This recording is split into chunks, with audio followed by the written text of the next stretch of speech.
Have you ever noticed how silence can feel heavier than words?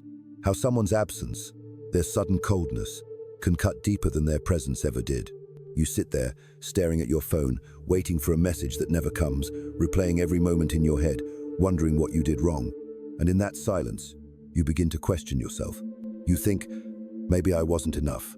Maybe I pushed too hard. Maybe I should have loved them differently. But the truth is, this silence is not a reflection of you. It's a game. A cruel game that narcissists play when they feel you slipping from their control. When someone like this senses that your attention is no longer guaranteed, they panic in ways they don't want you to see. They'll do anything to pull you back into their orbit. It doesn't matter if it hurts you, confuses you, or breaks you down. What matters to them is simple. They need your attention the way a drowning person needs air. And they'll fight for it, but not in the way love should fight for you. Not gently, not honestly, but with tricks, with shadows, with manipulations that can leave you feeling like you're trapped in a maze where every door leads back to them. And maybe right now you're in that place. Maybe you felt the late-night text after days of silence. The sudden "I miss you" from someone who never cared when you were crying in front of them. The strange mix of sweetness and cruelty that leaves you dizzy, unable to tell if they love you or if they just love that you're still looking their way. That's not love. That's desperation dressed up as romance. But I want you to breathe with me here, because naming what's happening is the first step toward freedom. And once you see the pattern, once you feel the strings they've been pulling on, you can start to cut them, one by one, slowly, gently, until one day you look around and realize you are no longer dancing to their music. You are free. So tonight, I want to share with you 5 things narcissists do when they're desperate for your attention. Not to scare you, not to make you spiral, but to remind you that what you're going through is real, that your confusion has an explanation, and that you're not as alone as you think. And before we go deeper, I want to ask something simple of you. If you feel seen here, if these words already touch a part of you that's been aching quietly, take a moment to subscribe, to like, to share. Not because I need the numbers, but because there are others out there, just like you, waiting in the dark for a light to remind them that they're not invisible. The first thing they do, when that panic sets in, is suddenly turn into the sweetest version of themselves you've ever seen. It's like watching someone put on a mask so perfectly that, for a moment, you almost forget the face beneath it. They'll call you baby again, they'll laugh at your jokes, they'll hold your hand like it's the most natural thing in the world. And part of you wants to believe it's real this time. You want to think, maybe they've changed. Maybe the person I first met is finally here to stay. But listen closely. That charm, that affection, that soft voice, it isn't born out of love. It's born out of fear. Fear of losing you. Fear of no longer having the power to control how you feel, how you move, how you breathe in this world. And if you look carefully, you'll see the cracks. Their words don't line up with their actions. The promises sound beautiful, but they float away like smoke, leaving you reaching for something you can't hold. And oh, how intoxicating it is at first. The sudden flood of attention makes your heart race. You remember why you stayed, why you tried, why you gave them chance after chance. For a fleeting moment, it feels like love again. But then the moment passes. Because what they're offering is not consistency. It's a performance. And when they think you've been pulled back in, the mask slips, the sweetness fades, and you're left standing there, holding memories of a person who only ever existed when they felt like they were losing you. Think about the first sign, the first sudden shift in behavior. One day they're cold, distant, treating you like you don't matter. The next, they're lighting up your phone, asking if you're okay, saying they can't stop thinking about you. It's not love, it's bait. And the moment you bite, the cycle begins again. They need to know they can still reach you. They need to feel your heartbeat quicken at their touch, your eyes soften at their smile. They need that reassurance that you still belong to them. But here's the truth I need you to hold on to. Real love doesn't turn on and off like a light switch. Real love doesn't wait until it's desperate to treat you kindly. Real love shows up in the silence, in the ordinary days, in the places where no one's watching. What they give you when they're desperate isn't real, it's survival. Their survival, not yours. And I know how hard it is to let go of that sweetness, even when you know it's fake, because it feels good. It feels like home, even if that home is built on sand. But I promise you, the moment you stop falling for their sudden tenderness, the moment you see it for what it really is, something inside you shifts. You start to recognize the performance. You start to see the lines they repeat, the patterns they fall into. And slowly, you stop responding. Slowly, you start reclaiming the parts of yourself that they've been feeding on. Pause for a second here. Breathe. Let this sink in. Think of the times they turned on that sweetness, only for it to vanish once you were back where they wanted you. Think of how you felt confused, hopeful, then broken all over again. Hold that memory. Not to hurt yourself, but to remind yourself. You're not imagining this. It's not all in your head. This is the first way they claw for your attention when they feel it slipping away. And if you've been there, if you've seen that mask, you already know what comes next. Because when sweetness doesn't work, when you don't bend as easily as before, they don't just give up. They shift. They try something else, something sharper, something darker. When the sweetness doesn't pull you back, when you don't melt the way you used to, that's when the second thing appears. The storm, the sudden anger, the sharpness in their voice that makes your stomach twist before you even realize what's happening. They'll accuse you of being distant, of being cold, of not caring enough. They'll bring up every little thing they've ever done for you, twisting it into proof that you're ungrateful. And maybe, in the middle of their storm, you feel yourself shrinking. You start apologizing, even if you don't know what for. You start trying to fix what isn't broken, just to make the yelling stop. But here's the truth, they're not really angry at you. They're angry at the possibility of losing you. Their rage is just another mask, another way to demand your attention. Because if they can't pull you back with sweetness, they'll try to scare you into coming closer. They'll raise their voice, slam the door, send you frantic messages that leave your hands trembling. And the worst part, a part of you still wonders if it's your fault. Think about the times they've done this. The sudden shift from silence to explosion. The way their anger fills the room, not because of what you did, but because of what they're afraid of. Your freedom. And in those moments, you feel trapped. Because walking away feels impossible, but staying feels unbearable. That's the trap they want you in. That's where they have the most control. And yet, if you step back and see it clearly, you'll notice something powerful. Their rage is not strength, it's desperation. Strong people don't need to scream to be heard. Strong love doesn't need to threaten to be seen. Their anger is proof of their weakness, not yours. Proof that they're terrified of losing the grip they once had over you. But I know how it feels, standing in the middle of that storm. The tears in your eyes, the shaking in your hands, the way your chest tightens as you wonder how much longer you can endure this cycle. You tell yourself, maybe if I just stay calm, maybe if I just explain one more time, maybe if I just love harder, they'll stop. But love doesn't stop this storm. It never has. Because the storm isn't about love, it's about control. And I need you to hear this. You don't deserve to live inside someone else's anger. You don't deserve to spend your nights apologizing for feelings that are not yours to carry. You don't deserve to confuse their desperation for passion. Because passion is beautiful. It gives life. It doesn't take it away. What they're showing you is not passion. It's fear, dressed up as fury. Take a breath with me. Let your body remember how it feels when you're not walking on eggshells. Imagine yourself in a room where no one is shouting, no one is accusing, no one is demanding your soul in exchange for scraps of affection. That room exists. It's waiting for you. And every time you refuse to be pulled back into their storm, you take one step closer to it. But here's the thing, when the sweetness fails, and the storm doesn't hold you the way it used to, they still don't give up. They have more tricks, more ways of pulling you back. And the next one, it's softer, quieter, but in many ways, it's the most haunting of all. The third thing they do, when neither charm nor fury brings you back, is to vanish into the shadows, disappear, not fully gone, but just enough to leave you dangling in the silence, desperate to understand. They'll stop answering your calls, they'll ignore your messages, they'll go quiet on social media, or worse, post just enough to make you wonder if they're happy without you. And here's the cruelest part, that silence is not absence. It's not them moving on. It's not them suddenly forgetting you. That silence is the loudest game they play. They know you'll sit there, heart pounding, scrolling back through old conversations, trying to figure out where it all went wrong.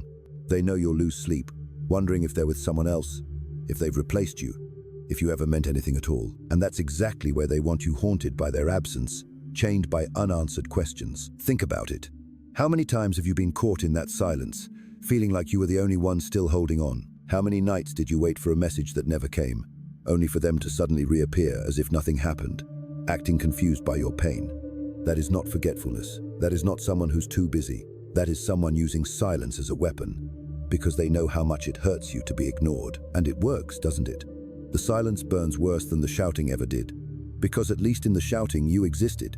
In the storm, you mattered enough to fight with, but in the silence, you feel invisible, forgotten, like you never mattered at all.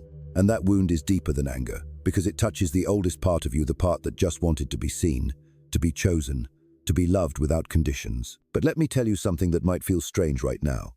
Their silence is not about your worth. Their silence is not proof that you are disposable. It is proof of how much power they think they still hold over you. They believe that your need for them will pull you back into their arms the moment they choose to return. They believe the silence will starve you until you're willing to accept crumbs again. And here's where your strength lies. You don't have to answer that silence with chasing. You don't have to beg for what should have been freely given. You don't have to send another message just to remind them that you exist. Because the truth is, you already exist. Your heart is already beating. Your soul is already radiant. Their silence doesn't erase you. It only reveals them. Close your eyes for a moment. Imagine their silence not as a punishment, but as a doorway. A doorway that allows you to hear your own voice again.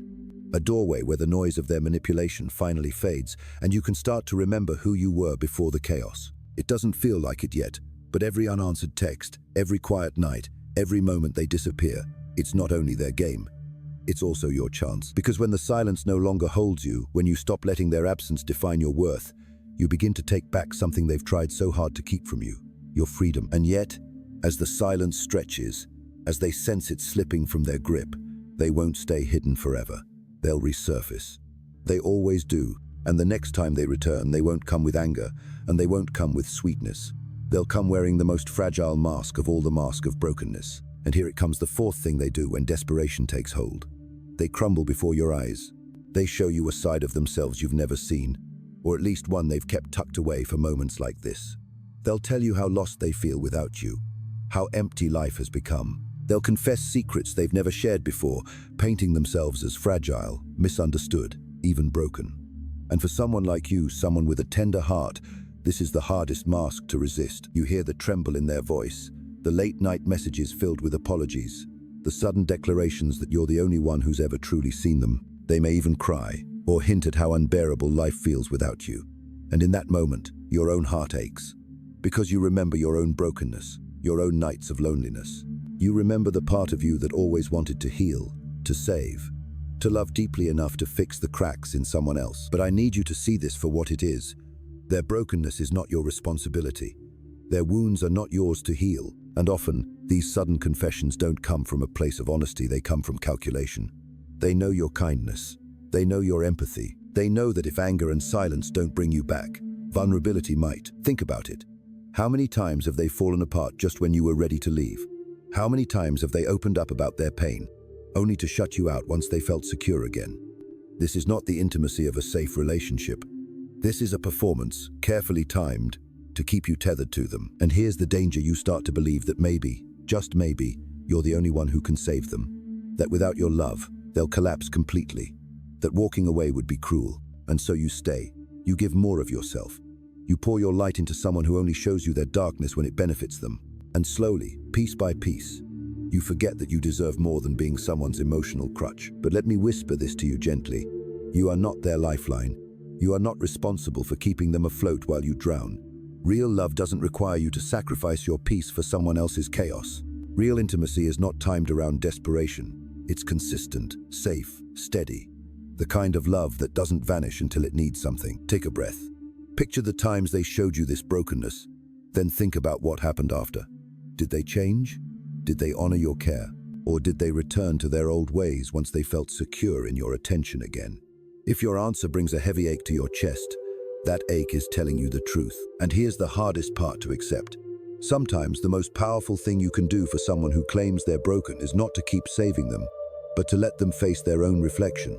Because until they choose to heal themselves, no amount of your love can mend them. Still, when their vulnerability fails to hold you, when even the mask of brokenness begins to lose its power, they don't stop there. They reach for their final card, the most desperate, the most disorienting, the one designed to pull you back no matter how far you've gone. And this is where the fifth thing reveals itself, the final desperate grasp they use when all else has failed. They create chaos. Not the obvious kind, not just shouting or slamming doors, but something more cunning. They'll stir up drama in ways that force your attention back to them. They'll post cryptic messages online, ones you can't help but think are about you. They'll reach out to your friends, weaving themselves into conversations that pull you back into their orbit. They may even bring another person into the picture, not because they've moved on, but because they know it will hurt you enough to make you react. And if you don't react, they'll escalate. They'll remind you of shared memories. then suddenly contradict themselves. They'll spark jealousy, then feign innocence. They'll spread rumors, then call you to comfort you about the lies others are telling. It's a dizzying web, designed to make you feel like you can't look away, like you have to stay involved just to make sense of what's happening. Think of the times this has happened. The sudden drama that erupted out of nowhere, right when you were finding peace. The way your heart raced, not from love, but from fear. Fear of losing control of the story.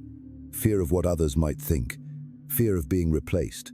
That chaos wasn't random, it was strategy. Because when narcissists feel you pulling away, they'd rather burn everything down than watch you walk away quietly. And yet beneath all the smoke and mirrors, what does this chaos really show?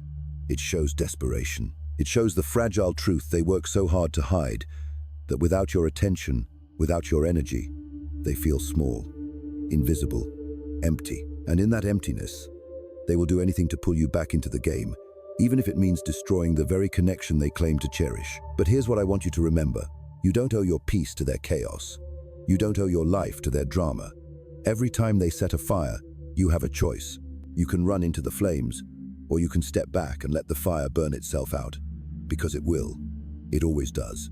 Their chaos only has power if you give it oxygen. Close your eyes. Imagine yourself standing outside the storm, watching the noise from a distance. Feel the strength of your silence, not the silence they use to wound you, but the silence you choose for yourself. The silence of walking away, of refusing to be pulled back into their endless games. That silence is not weakness, it's power. It's the first real taste of freedom. And when you can hold that silence without needing to respond, without needing to chase, without needing to fix, you finally step out of their reach. Their chaos becomes background noise. Their games lose their grip. And you begin to remember who you were before all of this. Because the truth is, none of these 5 things, the sweetness, the storm, the silence, the brokenness, or the chaos, none of them were ever about love. They were about control. And once you see that clearly, once you can name each one as it comes, you're no longer trapped in the cycle. You're standing on the outside, holding the key to your own freedom, and that freedom is where the healing begins. So here we are, at the end of this path together. You've walked through the sweetness that wasn't love, the storms that weren't passion, the silences that weren't peace, the brokenness that wasn't honesty, and the chaos that wasn't real life. You've seen each mask for what it is, not love, but desperation, not devotion, but control. And maybe as you listened, memories rose up. Maybe faces, moments, words you've carried for too long echoed in your chest. That's okay. That's how healing begins, by letting the truth be seen. I know how heavy it feels. The confusion, the ache of wondering why someone who claimed to love you could treat you this way. But hear me, what they gave you was never a reflection of your worth. It was a reflection of their hunger, their emptiness, their need to keep you tethered, so they wouldn't have to face themselves. You were never too much. You were never not enough. You were simply someone who loved with depth, with sincerity, with the kind of heart they didn't know how to honor. And now, it's time to reclaim that heart. Not for them. Not for anyone who only comes alive when they feel you slipping away. But for you. For the quiet mornings where you deserve peace. For the nights where love should feel safe, not like walking on glass. For the version of you who once believed that love meant saving someone else, when in truth, love is about standing together, not being consumed. So breathe. Let this be your reminder that you are not powerless. That every time you name the game, every time you recognize the mask, you take back a piece of yourself. And when the day comes that their tricks no longer sway you, you will find yourself lighter, freer, stronger. If these words touched something inside you, if you felt seen in ways you haven't in a long time, I invite you to stay close. Subscribe, share, leave a comment about what resonated with you most. Not because you owe me anything, but because when you speak your truth, you give others permission to do the same. And somewhere out there, someone just like you is waiting to hear that they are not alone. So let this be both an ending and a beginning. The end of their control, the beginning of your freedom. You are not defined by what they did. You are defined by the courage to walk forward, even with trembling hands, even with a tender heart. And tonight, right here, right now, you've already begun.